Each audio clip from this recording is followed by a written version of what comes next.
Selat Malaka adalah sebuah selat yang terletak di antara semenanjung Malaysia dan Pulau Sumatera, Indonesia. Selat ini terletak di antara 95 derajat bujur timur hingga 103 derajat bujur timur.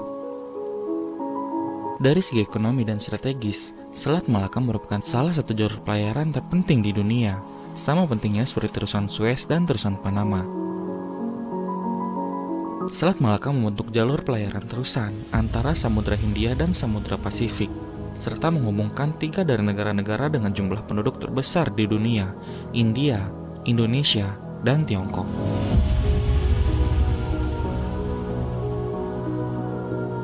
Lebih dari 100.000 kapal Tiongkok melintasi Selat Malaka setiap tahunnya, di mana kapal-kapal ini mengangkut antara 1/5 hingga 1/4 perdagangan laut dunia.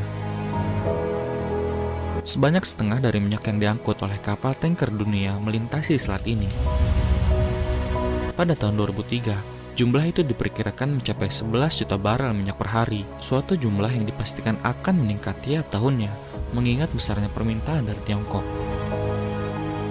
Oleh karena lebar Selat Malaka hanya 1,5 mil laut pada titik tersempit, yaitu Selat Phillips dekat Singapura, ia merupakan salah satu kemacetan lalu lintas terpenting di dunia. Keberadaan Selat Malaka sebagai salah satu jalur perdagangan terpenting di dunia tidak bisa dilepaskan dari berbagai kepentingan.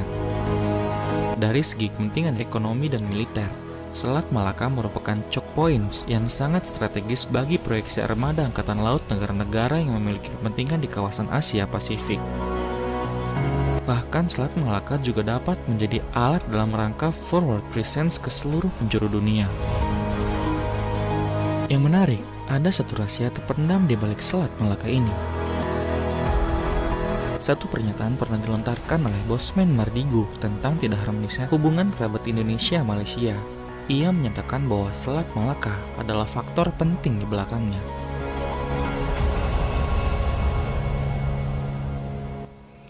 Satu tahun yang lewat di Selat Malaka, vesselnya lebih dari 100.000 hanya dari Cina saja.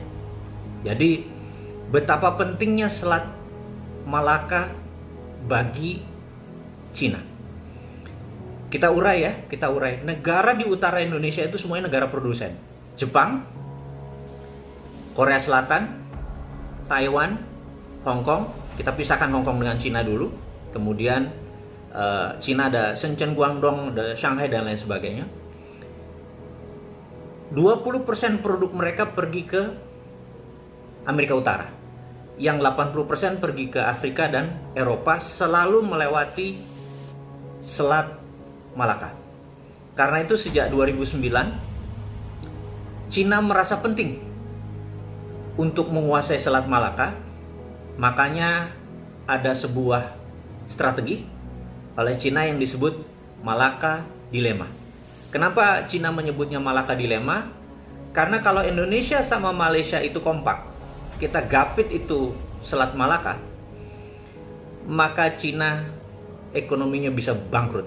Sejak saat itu, by all means, istilah mereka dengan sangat serius, by all means itu artinya berapa aja biayanya, pokoknya Indonesia sama Malaysia harus berantem aja. Sejak saat itu kita nggak akrab dengan Malaysia dan itu adalah by design.